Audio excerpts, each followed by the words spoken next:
जय जगन्नाथ। आज कोमनारे दम देखाइले मोहन माझी। नवीन जेउ कोमनारे शक्ति प्रदर्शन करथिले आज सेइठारे नवीन को ठारू आउ कई पाद आगो को जाइकी बड़ रोड शो करिसेंती, बड़ समावेश भी करिसेंती। आपनको मनरे प्रश्न उठी पारे जे सेई लोक माने को कोमनार थिले, से माने नुआपड़ारू आसीथिले ना बाहर निर्वाचन आसीथिले ना अन्य जगार आसीथिले, एमती अनेक प्रश्न आपनको मनरे उठी पारे। किंतु आज्ञा निर्वाचन शेष पर्याय रे ए शक्ति प्रदर्शन गोटे मायना रही। विशेषकर भाषमान भोटर माने सभारे संख्या बल देखी निजर मन बा पट परिवर्तन करती। यह कई अस्वीकार करेनि। एकथा नुहे जे सभा समावेश जो भोट टाणी हो जाए, किंतु टाणीबा पाई गोटे चुंबकीय शक्ति सृष्टि हुए, यह स्वीकार करने को पड़ो। से मीटिंग रे जोठी नवीन बाबू कही बेईमान जय ढोलकिया को तार कड़ा जवाब देइछंती आज मोहन माझी। विजेपुर घटना हो बा काकटपुर घटना हो, एमती अनेक कथा से कहिछंती। एवं सबुठारु बड़ कथाटी होची से कहिछंती बीजेडी होची धोकाबाज। नुआपड़ारू प्रार्थी न देई बरगढ़ जन को प्रार्थी देई बीजेडी नुआपड़ावासी को धोखा देइछि। ये थिला मुख्यमंत्री मोहन चरण माझींकर वक्तव्यर सारांश। बेईमान रो जवाब देवा सह पुणी गोटे धोकाबाज शब्द जोड़ी देइछंती नवीन को पाई। नवीन भी 7 तारिख रे प्रचार को जिवे। निश्चित भाव में से अनेक काउंटर करिवार योजना रखिथिबे। एवं आज ये समावेश देखिबा परे बीजेडी शिविर भी चलचंचल होईछि। कहीं जेहेतु नवीन बाबूंकर नुआपड़ा उपनिर्वाचन पाई एटा लास्ट शो। मोहन माझींकर भली जेतले नवीन बाबू रोड शो करिवे, सेथिपाई बिजु जनता दल मध्य आहुरी विशाल करिया पाई योजना करि दैछि। ए राजनैतिक हट चमट भितर सबुठारु आज्ञा मजादार कथा हेउछि नुआपड़ारे भोटर माने एबे भी नीरव रहिछंती। उपनिर्वाचन मानकरे भोटर माने नीरव रहंती। अतीत रे आमे अनेक बार एक कथा देखिचे, किंतु एजावत नुआपड़ावासी एते समावेश एते प्रचार हैला परे भी जो नीरव रहउछंती, ताहा वर्तमान 3 दल को जेतिकी चिंतारे पकेइछि सेतिकी आश्वस्ति भी देइछि। चिंतारे काहेकि पकेइछि जे से भोटर काहा को भोट देवे। नवीन बाबूंकर कोमना रैली को जो भाई भौणी माने आसीथिले समस्त नुह 20-25% भाई भौणी आज मध्य मोहन माझी को रैली को जाइछन्ति। सेठाकार स्थिति एमिति हेइछि जे अनेक समस्त रैली की जाउछन। से माने घासीराम को संगे जाउछन्ति, जय ढोलकिया को संगे जाउछन्ति, स्नेहा गिनी को संगे भी जाउछन्ति। तेणु यह चिंतार पकईछि सबु दल को एथि पई प्रकृति से भोट देबे काहाकू।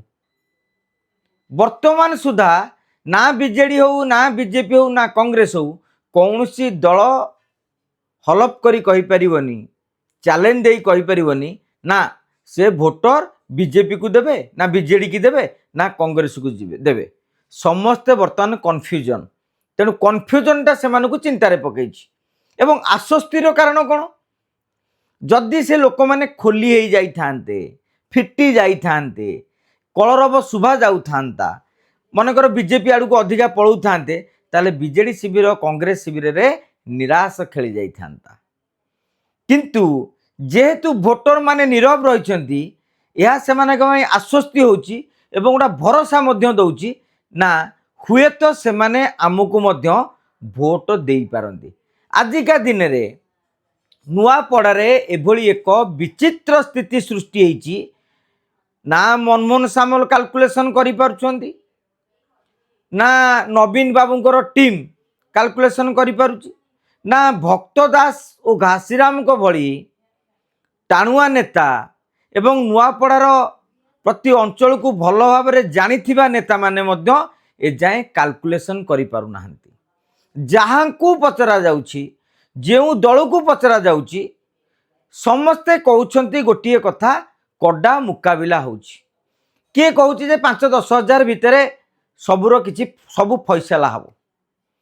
ବିଜେଡି ହଉ, ବିजेपी ହଉ, କଂଗ୍ରେସ ହଉ, କାହାର ବି ଏଯାକେ ମନରେ କନଫିଡେନ୍ସ ସୃଷ୍ଟି ହେଇନି ଯେ ନୂଆପଡ଼ାରେ ବାସ୍ତବରେ କିଏ ବାଜିମାତ କରିବ। ତିନି ଦଳର ନେତାମାନେ ହୁଏତ ଭାଷଣ ଛଳରେ ବା ପଦାରେ ସେମାନେ କହିପାରନ୍ତି ଆମେ ଜିତିକି ଅଛୁ, ଆମେ ଏତିକି ଭୋଟରେ ଜିତିବୁ, କାହିଁକି ନା ଅନ୍ୟମାନଙ୍କୁ ପ୍ରଭାବିତ କରିବା ପାଇଁ ହୁଏତ ସେମାନେ ଏକଥା କହୁଛନ୍ତି।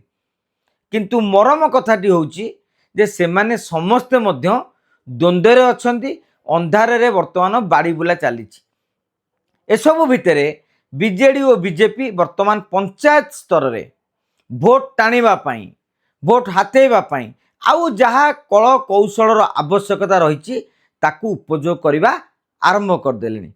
ମନମୋହନ ସାମଲ ତାଙ୍କ ଟିମ୍କୁ କହିଦେଇଛନ୍ତି କେଉଁ କେଉଁ ପଞ୍ଚାୟତରେ କେତେ ଭୋଟ ଆଶା ରହିଛି, ଏକ୍ସପେକ୍ଟେସନ୍ ରହିଛି, ତାର ତାଲିକା ଦିଆଯାଉ।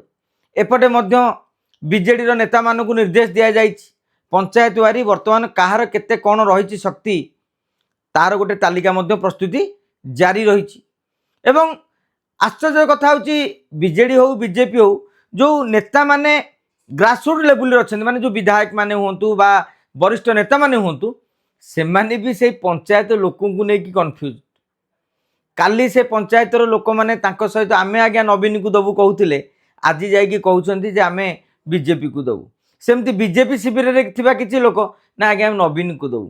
ଏଇଭଳି ଏକ ମାନେ ଗୋଟେ ଚକ୍ର ବ୍ୟୁହ ଭିତରେ ମୁଁ ଭାବୁଛି ତିନି ଦଳ ଫସି ଯାଇଛନ୍ତି। ମାନେ ସେ ତିନି ଦଳ ଯାକ ଯାଇଥିଲେ ନୂଆପଡ଼ାରେ ହାକିମାତି କରିବା ପାଇଁ, ନୂଆପଡ଼ାକୁ କବ୍ଜା କରିବା ପାଇଁ, ନୂଆପଡ଼ାରେ ନିଜ ଦଳ ଜିତେଇବା ପାଇଁ।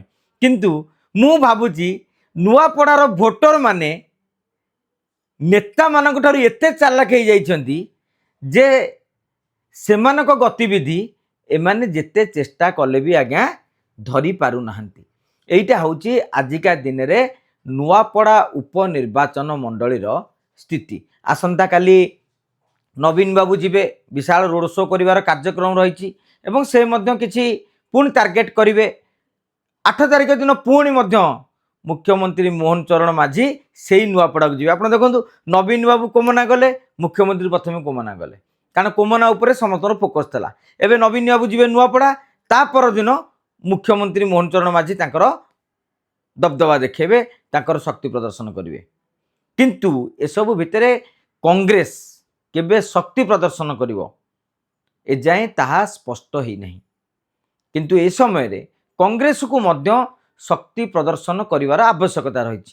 ଯଦି କେନ୍ଦ୍ରୀୟ ନେତା ଆସିପାରୁନାହାନ୍ତି, ମାନେ ତେଲେଙ୍ଗାନା ମୁଖ୍ୟମନ୍ତ୍ରୀ ଆସିପାରୁନାହାନ୍ତି, କି ସଚିନ ପାଇଲଟ ଆସିପାରୁନାହାନ୍ତି, କି କହ୍ନେୟା କୁମାର ଆସୁନାହାନ୍ତି, ତାହେଲେ ସବୁଠାରୁ ଭଲ ହେବ କଂଗ୍ରେସର ସବୁ ନେତାମାନେ ଏକାଠି ମଞ୍ଚରେ ବସି ଗୋଟିଏ ବାର୍ତ୍ତା ଦିଅନ୍ତୁ। ନିର୍ବାଚନର ଜୟ ପରାଜୟ କଥା ତ ଅଲଗା କଥା, ଆଟଲିଷ୍ଟ ଯେଉଁ କଂଗ୍ରେସ ଭିତରେ ଯେଉଁ ଫାଟ ସୃଷ୍ଟି ହେଇଛି ବୋଲି ଚର୍ଚ୍ଚାଟା ହେଉଛି, ସେଇ ଚର୍ଚ୍ଚାଟା ଥମିପାରିବ। ତେଣୁ ନୂଆପଡ଼ାରେ ପୁଣି ଦେଖାହେବା। ଆସନ୍ତାକାଲି ନୂଆପଡ଼ାରୁ ନବୀନ ବାବୁଙ୍କର ଲାଇଭ୍ କରିବା ଏବଂ ଅନ୍ୟ କେତେ ନେତାଙ୍କର ସାକ୍ଷାତକାର ବି ନେବା, ଆଲୋଚନା କରିବା କ'ଣ ସ୍ଥିତି ରହିଛି ଆକ୍ଚୁଆଲି ଟିକେ ପୁଣି ଥରେ ଗ୍ରାଉଣ୍ଡ ଜିରୋରେ ଯାଇକି ପରଖିବା। ରହିଲି, ଜୟ ଜଗନ୍ନାଥ, ନମସ୍କାର।